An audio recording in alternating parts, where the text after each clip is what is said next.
Bonjour, je suis ravie de vous retrouver pour vous parler des soins pour les bébés et les enfants. Avant tout, je voulais remercier Kimelia pour cette idée de vidéo. Cette vidéo, elle a pour but d'aider les parents mais aussi les professionnels de la petite enfance. Je vous partage ma pratique et mes conseils, mais chacun fait comme bon lui semble. Cette vidéo va être classée en différentes catégories, donc il va y avoir dans un premier temps le soin de nez, ensuite la prise de température, le change de la couche, le nettoyage des yeux, les maux de dents et aussi comment nettoyer les oreilles. Donc on a un bon contenu de proposer, donc c'est parti, on commence cette vidéo. Alors, le soin de nez peut être fait de différentes manières. Il peut y avoir les pipettes de sérum physiologique, mais également le mouche bébé qui était un incontournable il y a encore quelques années. Aussi le spray nasal et également la seringue. Aujourd'hui, je vais plutôt vous montrer comment on fait avec une seringue, mais également avec une pipette de sérum physiologique parce que ce sont deux manières que j'ai pratiquées, dans laquelle je suis très à l'aise à faire avec les enfants. Du coup je vais me mettre sur le côté pour faire les soins, vous allez pas me voir mais du coup le principal c'est que vous voyez un peu les soins qu'il y a sur ce bébé. Donc je l'ai appelé Marlon parce que ça va être plus simple de donner un prénom pour la vidéo, ça va être plus simple de faire comme si en fait j'étais dans un cas réel. Alors du coup le petit tapis qui est là c'est un tapis nomade que j'ai réalisé moi-même et qui va me servir en fait tout au long des vidéos que je vous présentais du coup avec Marlon. Donc là j'ai commencé à lui retirer son petit bonnet. Du coup je vous explique que je me mets en condition comme si je parlais à un vrai enfant et ma pratique aussi pour vous montrer. Donc je vous parle en même temps et en même temps je fais semblant de parler à Marlon comme si c'était un vrai enfant. Donc voilà, aujourd'hui on va te faire un soin de nez Marlon parce que tu as le nez qui coule, qui est très encombré. Pour vous montrer dans un premier temps, tu vois, je vais te mettre une petite serviette juste en dessous de ton cou pour protéger ton t-shirt. Dans un premier temps, tu vois, on va commencer avec la seringue. Généralement, vous avez des gros pots de sérum physiologique qui sont vendus en pharmacie, des choses comme ça. Moi, j'en ai pas en l'occurrence, mais vous pouvez en acheter. Je vais vous donner une autre astuce. Donc moi, je prends en fait une pipette de sérum physiologique comme ça, et ensuite, je vais insérer en fait dans l'embout. Je sais pas si vous allez voir, dans l'embout comme ça. Donc je l'insère dans la petite partie de ma seringue et je tire jusqu'à que en fait le liquide se répande du coup dedans. Attention que ça explose pas. Alors au niveau de la quantité dedans, moi je vais pas en prendre beaucoup, donc en dessous de 4 mois on va plutôt mettre du 6 ml, donc 6 ml, et quand il a plus de 4 mois on peut faire 10 ml. Moi c'est ce que j'avais vu sur un site qui était préconisé pour le nettoyage du nez, mais après c'est à vous de voir en fonction de comment votre enfant se sent. On fait attention de ne pas perdre ces petits bouts là pour que ce soit pas ingéré dans la bouche des enfants, c'est très important. Donc il existe plusieurs techniques. On va plutôt mettre en fait l'enfant sur le côté, toujours en fait en veillant en faisant attention à lui, et en fait je vais insérer la pipette de sérum physiologique pour que ça ressorte dans l'autre narine. Donc hop, j'appuie, voilà, donc ensuite ça va couler ici, mais qu'importe. Généralement soit il y a des enfants qui pleurent, soit il y a des enfants qui ne pleurent pas et que ça leur convient. Et ensuite délicatement je vais essuyer le nez de l'enfant. Voilà, super, c'est très bien Marlon, tu as été courageux et je t'ai même pas expliqué qu'il fallait que je te mette sur le côté. Je vais même essuyer ton visage parce que là je vois que t'es tout mouillé. Et après je fais la même chose de l'autre côté, donc c'est à dire que je prends de nouveau en fait du sérum physiologique que je vais mettre dedans, donc je réitère la même opération. Après le sérum physiologique vous pouvez le faire vous-même, mais moi pour le coup je sais pas trop faire. Allez Marlon, je te mets sur le côté, tu es prêt? Je vais insérer dans ton nez. Hop là, super, t'es hyper courageux, bravo. Tu vois, ça va te faire du bien parce que tu as le nez qui coule. Et quand on a le nez qui coule, c'est très important de faire des soins. Tu vois, hop, là, je nettoie ton visage. Donc pour la seringue, vous pouvez nettoyer avec de l'eau chaude, soit en bain-marie, ou soit vous pouvez nettoyer. Donc en gros, vous lavez avec de l'eau chaude et du savon, et vous mettez en position comme ça pour que ça redescende et que ça soit propre et hygiénique. Donc généralement, on recommande une seringue par enfant pour éviter la prolifération des bactéries. Le soin de nez peut se faire aussi avec une pipette de sérum physiologique, donc ça reste pareil. Là je vais prendre une usagée, mais vous prenez une pipette stérile, donc qui n'a pas été utilisée. Donc Marlon, tu vois, on va remontrer un petit peu, mais je vais juste faire avec la pipette de sérum physiologique. Donc là c'est pareil en fait, là je vais laisser du coup ma petite serviette en dessous, ou alors soit sur le vêtement, qu'importe. Ensuite, attention j'appuie, et voilà. Donc là ça va peut-être ressortir de l'autre côté. Et ainsi de suite, je refais pareil du coup de l'autre côté. Si l'enfant n'est pas du tout à l'aise allongé, on peut le mettre en fait assis, donc comme ceci. Et du coup on va en fait faire la même chose. Donc là je vous remontre, en fait c'est pareil, on va en fait glisser, Marlon je te mets la petite serviette tu vois, hop, à l'intérieur, donc pour bien en fait protéger le vêtement. Et pareil en fait avec la seringue je remets en fait le produit dedans, hop, j'insère dans le nez, donc hop ça va sortir du coup pareil de l'autre côté, et inversement si je mets dans la gauche ça va sortir du coup dans la narine droite. Toujours j'essuie et toujours j'explique en fait mes faits et gestes avec l'enfant, c'est très important. Et ça reste la même chose avec la pipette de sérophysiologie, sauf que je vais en fait demander à l'enfant de tourner la tête comme ceci. Donc là j'avoue j'y vais de très fortement parce que c'est un poupon, mais en soi faites hyper attention avec la tête de l'enfant et du bébé parce que c'est la partie la plus lourde de leur corps et qui est très fragile, donc faire très attention. On peut le mettre, vous voyez mon ventre, on peut le mettre en fait dos contre mon ventre, voilà, je le tiens. Il est très à l'aise, ça peut être pour les tout petits de faire comme ça, je fais le soin de nez pareil, ou alors soit je peux être debout, hop, bébé contre moi, et je lui fais en fait pareil le soin de nez avec la seringue ou bien la pipette ou le mouche bébé ou alors le spray nasal, comme vous voulez, mais vous pouvez faire de différentes manières, toujours en préservant du coup le dos de votre bébé. Alors la prise de température peut se faire de différentes manières. Dans un premier temps il peut y avoir par axillaire, donc c'est la manière dont je vais vous proposer aujourd'hui, qui est très répandue dans les collectivités, et par l'axillaire, donc qui veut dire sous le bras comme je vous ai expliqué. Et bien quand le thermomètre affiche, admettons une fois qu'il a bipé un 36,5, il faut toujours rajouter 0,5, donc qui fait un 37, parce que vraiment on est sur une température approximative de celle qui est donnée sur le thermomètre, mais toujours rajouter 0,5. Il y a également par voie rectale, donc par le rectum, c'est une prise de température que je trouve qui est la plus fiable, mais qu'on ne réalise pas en collectivité. Pourquoi? Et bien parce que ça rentre dans l'intimité de l'enfant, et moi c'est une pratique que je ne suis pas du tout à l'aise. Je pense que c'est plutôt réservé aux parents, et s'il y a des parents qui sont pas du tout à l'aise avec ça, je comprends totalement. Et s'il y a d'autres personnes qui sont à l'aise avec ça, alors c'est ok. Le principal c'est de toujours dire à l'enfant je vais insérer le thermomètre dans son anus et du coup je vais prendre ta température. Toujours avoir des mots concrets par rapport à ça, c'est très important, et toujours bien expliquer parce que bah, ça rentre quand même dans l'intimité de l'enfant. Vous avez également frontal, donc par le biais d'un thermomètre frontal flash. Alors en collectivité on peut l'utiliser aussi, mais je trouve que c'est pas du tout fiable. Ça reste mon avis personnel, peut-être qu'il y a des personnes qui vont beaucoup apprécier, d'autres pas du tout. Donc après les avis sont assez contrastés par rapport à ça, donc faites-vous votre propre avis, mais moi je sais que je trouve que c'est pas du tout fiable. Vous avez aussi buccal, donc ça veut dire par la bouche, mais je trouve que ça se fait de moins en moins. Moi j'ai pas vu ça depuis que je suis en pratique pro, donc c'est plutôt les médecins qui faisaient ça dans le temps, je sais pas trop. Après peut-être que je me trompe et que ça se fait toujours, mais voilà, moi j'ai pas vu il y a peu quoi. Il y a également aussi tympanique, donc il va plutôt se faire par l'oreille. Pareil, c'est quelque chose que je n'ai pas testé, donc je ne peux pas savoir si c'est fiable ou non. Et pour finir, il y a temporal, donc qui veut dire sur la tempe tout simplement. Pareil, c'est une façon où je suis pas forcément très à l'aise. C'est même pas une question d'être à l'aise, vous voyez. C'est plutôt que je trouve que c'est pas du tout fiable. Voilà, moi franchement, la seule façon que j'aime faire c'est axillaire et par rectal. Mais comme je vous disais, je suis plus à l'aise avec l'axillaire parce que on rentre pas trop dans l'intimité de l'enfant. Après, le jour où je serai maman, ça se trouve peut-être que je changerai d'avis, je n'en sais rien.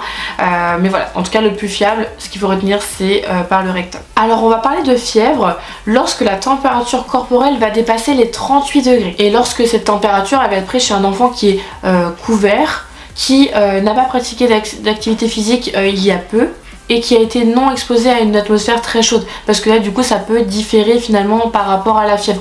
Donc si votre enfant était en train de jouer, que là il était calme, qu'il était habillé normalement, et que vous prenez la température et que vous voyez que sa fièvre est à 38,5, 39, dans ces cas là on peut parler de fièvre. Parce que si l'enfant en fait court, qu'il se dépense, qu'il est avec son gros pull, qui fait chaud parce qu'il y a beaucoup de chauffage, là je pense qu'on peut peut-être moins parler de fièvre. Les conseils que je vous recommande lorsqu'un enfant a de la fièvre, c'est qu'on préconise souvent de déshabiller l'enfant et de le mettre en body, de lui donner aussi de l'eau à volonté pour ne pas qu'il se déshydrate, c'est très important. Et lui donner aussi un médicament, donc ça peut être du Doliprane pour faire diminuer la fièvre et aussi pour les douleurs. Donc on peut administrer à partir de 38,5 de température. Après je vous donne cette info là, il y a des médecins qui vont voir ma vidéo qui vont dire tout va dépendre en fonction de l'enfant, de son état de santé, etc. Et c'est vrai, donc voilà, je tiens à le préciser quand même. Mais pour un enfant sain, moi je préconise plutôt d'administrer du Doliprane à partir de 38,5 de température. Après, s'il n'a pas de fièvre mais que vous voyez qu'il est pas bien du tout, qu'il est amorphe, qu'il souffre, dans ces cas-là, on va quand même lui administrer une dose de Doliprane, on n'attend pas le 38,5. Vraiment, on va voir en fonction de l'état de santé de l'enfant. J'ai pas de Doliprane à vous présenter aujourd'hui, mais ce qui se passe en fait dans une boîte de Doliprane, vous savez les roses là qu'on connaît bien, et ben en fait il y a le produit dedans, donc le médicament, et à côté vous avez une pipette. Lorsque vous allez prendre la pipette, vous la mettez dans le produit, vous montez jusqu'à ce que vous arrivez au poids de votre enfant. Donc s'il fait 10 kg, vous vous arrêtez à 10 kg, s'il fait 10 kg 700, vous arrêtez à 10 kg, il faut rester vraiment sur les décimales. Et ensuite vous ingérez en fait la pipette toujours, alors pas en face dans la bouche mais toujours dans la bouche mais en diagonale. Pourquoi? Pour éviter en fait qu'il s'étouffe dans un premier temps, mais aussi pour éviter qu'il en avale de trop. Vraiment il y a plusieurs explications à ça, malheureusement j'avoue je les ai pas notées, j'ai bien oublié de le noter, c'est dommage, mais toujours mettre en diagonale, donc toujours en fait dans la bouche, vous voyez, et on y va tout doucement pour que l'enfant avale. Généralement ça passe plutôt bien parce que ça a goût de la fraise, donc généralement les enfants ils aiment bien. Bien sûr quand il y a de la fièvre on surveille toujours l'état de santé de l'enfant et on évite le bain. Pourquoi? Parce qu'il peut y avoir choc thermique. C'est-à-dire que si l'enfant est à 39 de température, que vous donnez un bain assez tiède, je fais un petit rappel par rapport à ça. Quand vous donnez le bain à votre bébé, on va préconiser du coup la température du bain à 37 degrés. Pourquoi? Parce que c'est finalement la température corporelle du coup d'un être humain, pour éviter qu'il se refroidisse trop vite ou qu'il se réchauffe trop vite. Ce qu'il faut savoir c'est qu'en fait un enfant comparé à un adulte, il peut très vite avoir froid, très vite avoir chaud. En fait nous on va ressentir le froid et le chaud, eux c'est toujours en fait pas dans l'extrême, mais c'est, je vous donne un exemple. Un adulte comme moi, j'ai froid, l'enfant va avoir très froid. Moi j'ai chaud, il va avoir très chaud. Donc en fait c'est toujours dans l'extrême. Vraiment j'aime pas utiliser ce mot là, mais c'est un petit peu ça pour vous donner une image. Moi le conseil que je vous apporte c'est que si c'est la fièvre, on ne donne pas de bain. Comme ça au moins on est sûr d'éviter un choc thermique. Donc là je vous reprends avec la prise de température de Marlon. Donc comme je vous disais aujourd'hui je vais plutôt vous présenter axillaire parce que c'est la méthode où je suis la plus à l'aise. Donc je vais prendre mon thermomètre. Donc moi c'est un thermomètre classique. J'ai acheté, c'est de la marque Tigex, donc je suis pas du tout en collaboration avec cette marque là, mais c'est un thermomètre que j'utilise quand j'ai besoin. Donc en fait là vous voyez il est en body et c'est un body qui est hyper intéressant parce qu'en fait on peut facilement dégager les épaules de l'enfant. Donc souvent moi j'enlève complètement du coup le body pour être le plus à l'aise à passer en fait le thermomètre dedans. Alors Marlon tu vois là je vais prendre ta température parce que je trouve que tu as très chaud, donc tu vois hop, j'allume le thermomètre et je mets sous ton bras, c'est un petit peu froid. Donc là j'attends le temps que le thermomètre il fasse bip bip bip bip, et quand on entend ça, ça veut dire que c'est fini. Une fois que la température a été prise, hop, je soulève le bras, je retire le thermomètre et comme je vous disais tout à l'heure, s'il affiche 36,5, il faut toujours rajouter 0,5 pour du coup là ça va nous faire 37. Donc s'il a 37 de température, tout va bien. Si admettons il a 38,5, s'il a 38 et que vous rajoutez 0,5, ça fait 38,5. S'il a 38,5, vous rajoutez 0,5, ça fait 39. Voilà. Dans ces cas-là, on va pouvoir administrer du coup le Doliprane.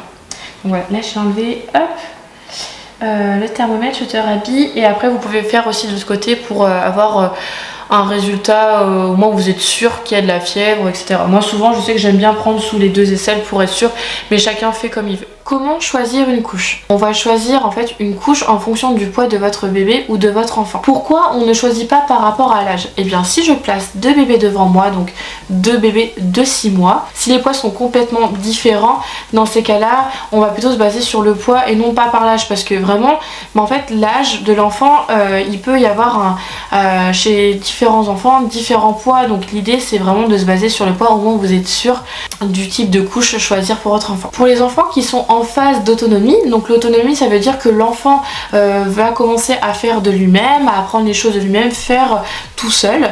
Donc dans ces cas-là, on va plutôt privilégier une couche culotte pour qu'il puisse réussir à descendre la couche tout seul de lui-même et d'aller aux toilettes, sur le pot, etc. Donc vraiment favoriser l'autonomie.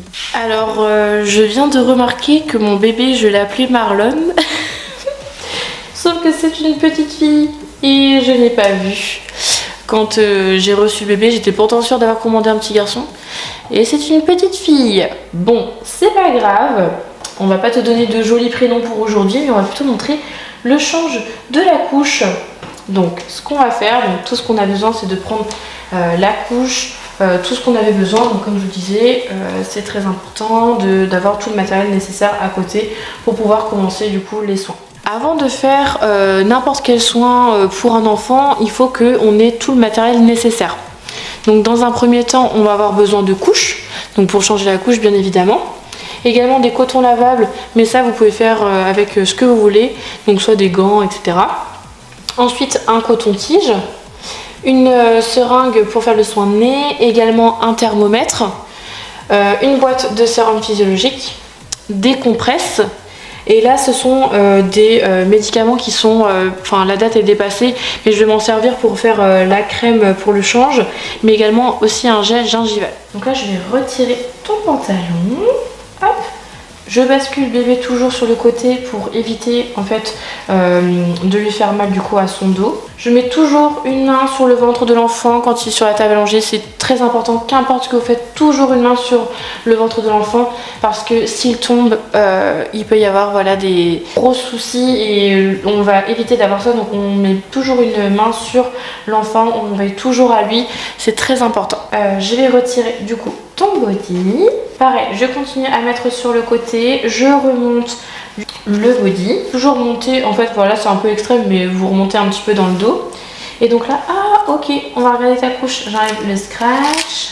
Ok, tu as fait pipi. Donc hop, je plie la couche, je bascule bébé, je prends la couche et je mets en fait la couche sur le côté. Donc pour nettoyer finalement la partie intime de l'enfant, vous pouvez soit utiliser un coton ou un gant comme vous voulez, mais moi je vais plutôt utiliser un coton lavable parce que je trouve que c'est écologique et c'est beaucoup plus doux pour la peau de l'enfant. Donc là je l'ai humidifié avec de l'eau, mais vous pouvez soit en fait prendre de l'eau nettoyante, de l'eau avec du savon ou tout simplement de l'eau, c'est comme vous souhaitez. Et en fait je vais nettoyer du plus propre, donc c'est-à-dire le bas du ventre, sur les côtés, donc voilà, des plis de laine, l'autre côté aussi. Je nettoie bien la vulve et je dis à l'enfant que je vais toucher sa vulve. Là je vais toucher sa vulve, hop, je vais nettoyer. Ensuite je bascule pour nettoyer les fesses et toujours de l'avant vers l'arrière parce que toujours du plus propre au plus sale. Et ensuite je prends une petite serviette pour tamponner.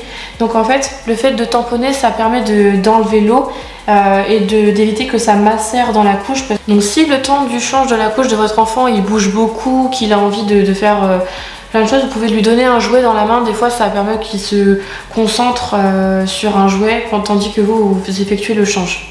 Alors pour le change de la couche, je n'utilise pas du tout de lingette parce que je trouve que ça assèche. Il y a juste une seule marque que de lingette que j'aime beaucoup parce que je les ai déjà testées sur moi. C'est les Water Wipes. Je trouve qu'ils sont hyper pratiques et ils sont que à base d'eau. Donc ça permet de ne pas en fait irriter l'intime de l'enfant. Parce que s'il y a des parfums et tout ça, en fait, des fois, ça... je suis d'accord avec vous, ça sent super bon, mais en fait, ça peut provoquer des rougeurs, en fait, tout sur la partie intime de l'enfant, donc c'est pas l'idée, quoi. Donc là, je vais vous montrer comment ça se passe quand il y a une selle. Ne vous inquiétez pas, c'est de la pâte à tartiner. Allez, je vais retirer ta couche. Là, vraiment, gros caca en vue. Là, vraiment, on est dans de bonnes conditions. Alors, du coup, avec la couche, donc là, avec la partie propre, en fait, je vais déjà enlever le plus gros. Donc, hop, je te nettoie, je te bascule. Et j'enlève bien en tout cas la selle. Hop, j'enlève parce que pour éviter de mettre en contact le propre avec le sale. Et ensuite avec un coton propre et du savon, on va pouvoir du coup nettoyer. hop, donc je nettoie toujours du plus propre au plus sale. Donc là je fais vraiment un peu à l'arrache parce que c'est un peu...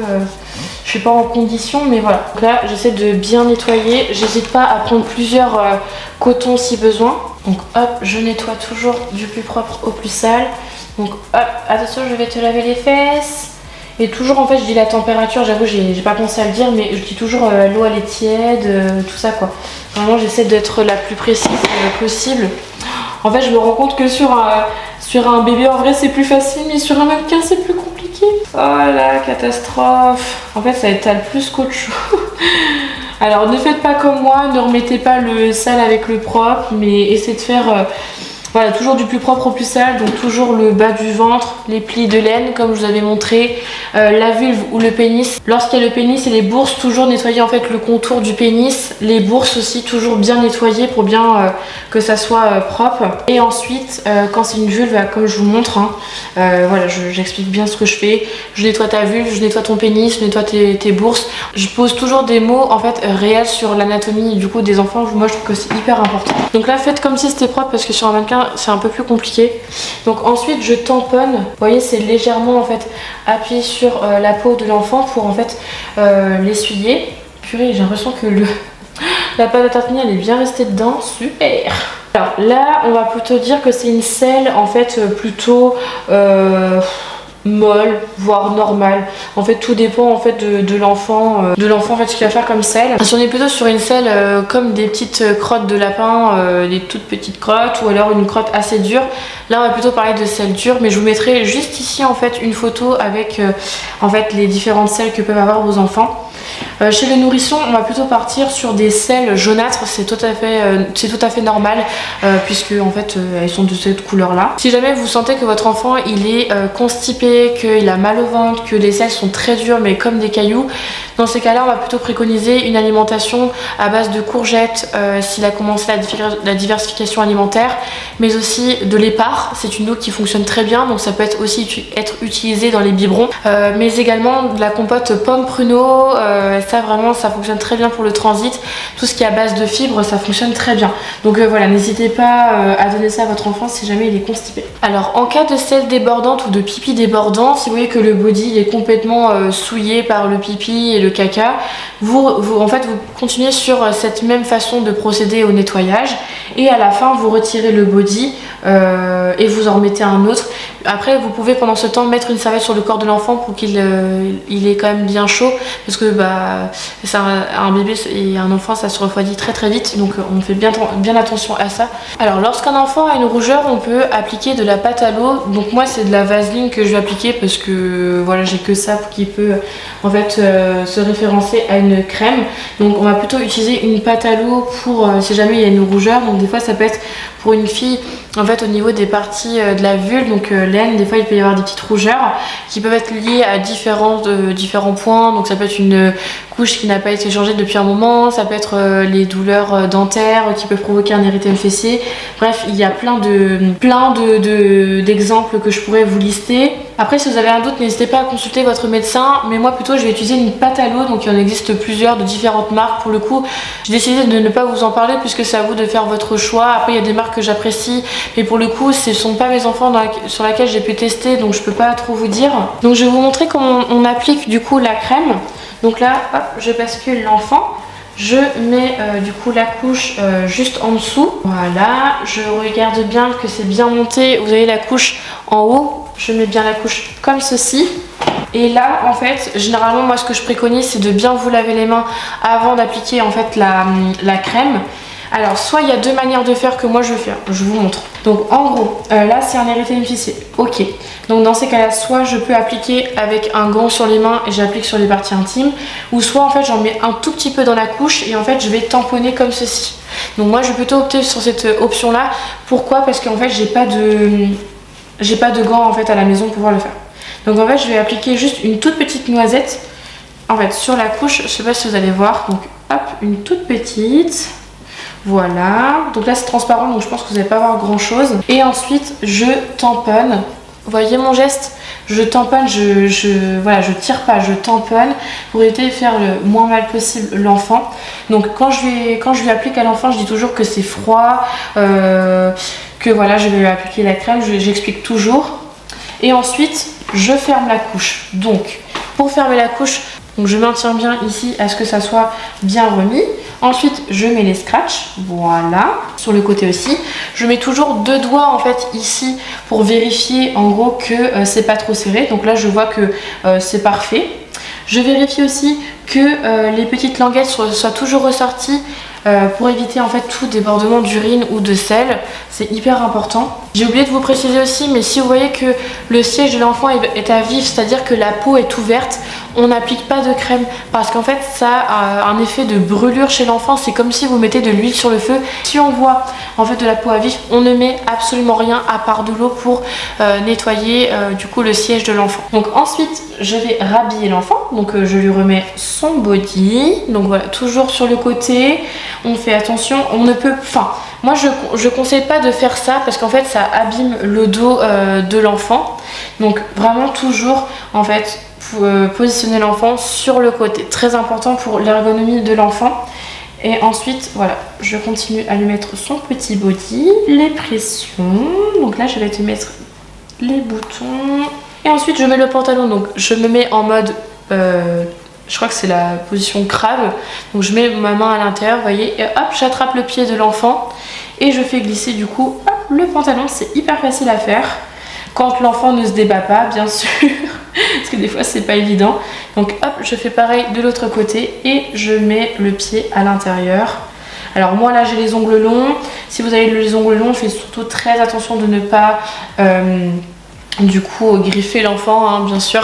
Ça me paraît logique, mais je préfère quand même le dire. Des fois, on sait jamais. Des fois, on va super vite et on fait pas attention. Après, ça peut toujours arriver, mais voilà, on fait attention. Donc voilà, je fais bien attention par rapport à son petit ventre. Dans cette vidéo, comme vous avez pu le voir, je vous présente les couches Nid d'Ange. Donc c'est une collaboration commerciale qui est non rémunérée. Je remercie Jessica de m'avoir permis de tester les couches avec le biais du coup d'une copine qui a un enfant. Parce que moi j'ai pas d'enfant actuellement, du coup je pouvais pas trop tester la fiabilité de ces couches. Et donc avec ma copine Lucie qui a son petit garçon, on a testé les couches et on a remarqué que ça fonctionnait super bien. On était vraiment très satisfaites toutes les deux des couches parce que moi j'ai pu les tester aussi avec son enfant, voir un petit peu comment ça se passe, comment ça s'utilise, etc. Et j'ai trouvé ça vraiment top. Alors ce que j'aime beaucoup dans la couche, c'est qu'il y a un témoin de remplissage qui permet de savoir si la couche elle est souillée par une selle ou de l'urine. Et dans ces cas là, au lieu de déshabiller complètement l'enfant, on peut juste regarder le petit témoin et se dire ok, là il y a besoin, on y va, on va changer la couche. Il existe plusieurs types de couches qui sont proposées de la marque Nid d'Ange. Les couches avec des scratchs, vous avez de la taille 1 à la taille 6 et les couches culottes, du coup il y a de la taille 4 jusqu'à la taille 6 et elles sont faites avec une ceinture élastique, ce qui permet un bon maintien autour des hanches du coup de votre enfant. Ce que j'aime avant tout, c'est aussi que ça respecte vraiment la santé de l'enfant parce qu'il y a 3 labels de confiance. Donc dans un premier temps, il y a le label TCF qui est sans chlore et qui préserve bébé et l'environnement, mais aussi Oecotex qui ont déterminé que ces couches étaient saines et qu'elles sont sans substances nocives ni allergènes et aussi sans danger pour la peau de bébé. Donc ça je trouve ça vraiment formidable parce que la peau de bébé est vraiment très fragile. Et pour finir, le dernier label c'est Ecolabel EU qui répond pour le coup à différents critères comme la performance, la sécurité et l'écologie. Donc moi je trouve que c'est super, ces labels sont hyper importants à prendre en considération lorsqu'on choisit du coup une couche. Ce que j'aime d'autant plus c'est qu'elles sont fabriquées en France, donc ça c'est super, on n'a pas besoin de les faire importer de différents pays. Elles sont fabriquées en Bretagne à Plohermel et j'apprécie beaucoup parce que moi je suis bretonne, donc quand j'ai vu ça je me suis dit wouh, des couches bretonnes. Et ce que j'aime beaucoup c'est le packaging, je trouve qu'il fait tout le charme de la couche. Ils sont sans parfum, sans latex, sans lotion et aussi sans chlore. Donc si ça vous intéresse de tester ces couches là, je vous les recommande vivement. Vous avez un lien dans la barre d'infos qui relie à un site Amazon et vous pouvez du coup vous les procurer franchement les yeux fermés. Donc merci beaucoup Jessica de m'avoir permis de tester ces couches là, j'ai été ravie et ma copine aussi également, ça lui a beaucoup plu de tester les couches et son enfant a beaucoup apprécié aussi les porter. Donc merci à toi. Si vous souhaitez une vidéo sur le choix de couches, n'hésitez pas à me l'écrire dans les commentaires, je me ferai une joie de vous réaliser cette vidéo. Donc là je vais vous montrer pour le nettoyage des yeux. Donc pour le nettoyage des yeux, on va utiliser une compresse que je vous ai montré tout à l'heure. Donc je vais commencer à faire le parachute, donc c'est-à-dire que je joins les bouts sans en fait toucher les parties. Donc hop, je pince, une pipette de sérum physiologique que je vais appliquer, hop, voilà, dessus. Donc je nettoie toujours de l'intérieur vers l'extérieur. Pourquoi ? Parce que si je fais de l'extérieur vers l'intérieur, en fait ça risque de boucher le canal lacrymal. Donc c'est la partie qui est juste ici. Donc généralement quand il y a une conjonctivite ou quelque chose comme ça, c'est comme ça que je fais. Et je passe qu'une fois. Je repasse pas parce que sinon je remets les bactéries en fait en fait j'éparpille en fait les bactéries et c'est pas l'idée. Donc là moi c'est un exemple que je vous montre, mais je fais pareil aussi sur l'autre œil, pareil avec une compresse propre qui n'a pas été utilisée et avec du sérum physiologique. S'il y a conjonctivite, bien sûr on consulte le médecin pour avoir du coup un traitement adapté pour votre enfant. Alors du coup pour les maux de dents, quand l'enfant a mal etc, il existe plusieurs alternatives. Donc pour le camélia qui est de l'homéopathie comme je vous ai présenté, donc c'est un petit peu comme une pipette de ce style, c'est une petite pipette un peu dans ce style là, et du coup on va le mettre du coup dans la bouche. Donc là en l'occurrence mon poupon on peut pas ouvrir sa bouche, mais en gros quand l'enfant va ouvrir la bouche, hop j'applique en fait sur les dents, voilà, et jusqu'à que le petit flacon en fait soit vide. Donc du coup pour le gel pour les dents, généralement c'est un petit flacon pompe, donc généralement qui a un peu cet aspect là. Donc vous mettez le gel gingival sur votre main, il faut que vous ayez bien les mains lavées avant, c'est très important. Ou alors vous mettez en fait un gant. Moi généralement j'aime bien appliquer un gant parce que j'ai toujours l'impression que mes mains sont pas à 100% propres. Et ensuite je vais appliquer, je vais masser en fait sur les dents de l'enfant etc. pour en fait l'apaiser. Si jamais votre enfant a très mal aux dents, vous pouvez lui proposer des petites brosses à dents ou des fois lui donner des cracottes s'il a commencé la diversification alimentaire. Ça peut être aussi des choses assez dures en fait pour qu'il puisse mettre à la bouche et être soulagé par les douleurs dentaires. Donc voilà, il y a plusieurs alternatives à proposer. Voilà, si jamais vous voulez une vidéo complète à ce sujet, n'hésitez pas à me les écrire dans les commentaires. Je me ferai une joie en tout cas de vous faire une vidéo sur les douleurs dentaires. Et pour finir du coup on va faire le nettoyage des oreilles. Donc pour le nettoyage des oreilles du coup j'ai incliné la tête de mon bébé sur le côté. Donc il existe différents cotons-tiges. Donc il peut y avoir ceux-ci les classiques ou bien d'autres cotons-tiges où il y a un gros embout qui sont plutôt adaptés pour les enfants. Au niveau de l'oreille, moi je vous recommande de nettoyer les oreilles de l'enfant après le bain parce qu'en fait le cérumen il est tout ramolli, ce qui permet de vraiment mieux nettoyer. Après vous faites comme vous souhaitez. Alors au niveau de l'oreille on ne rentre pas du tout à l'intérieur parce que sinon on pousse le cérumen à l'intérieur et du coup ça crée des bouchons.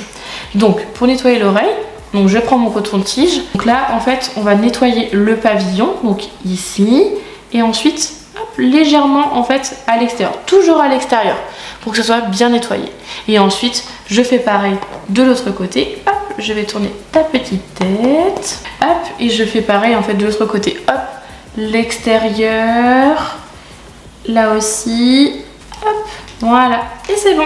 Du coup le nettoyage des oreilles est fait, votre bébé est propre et prêt à passer du temps avec vous. Et bien merci d'avoir regardé ma vidéo, n'hésitez pas à m'écrire dans les commentaires ce que vous avez pensé de cette vidéo, et si vous avez d'autres idées de vidéos à réaliser autour des enfants ou des bébés, n'hésitez pas à me les écrire dans les commentaires. N'hésitez pas à m'écrire dans les commentaires ce que vous avez pensé de ces conseils, de cette pratique. Si vous avez aussi vos conseils à apporter, vos pratiques, n'hésitez pas, je me ferai une joie de les lire dans les commentaires. Quant à moi je vous dis à bientôt, prenez soin de vous.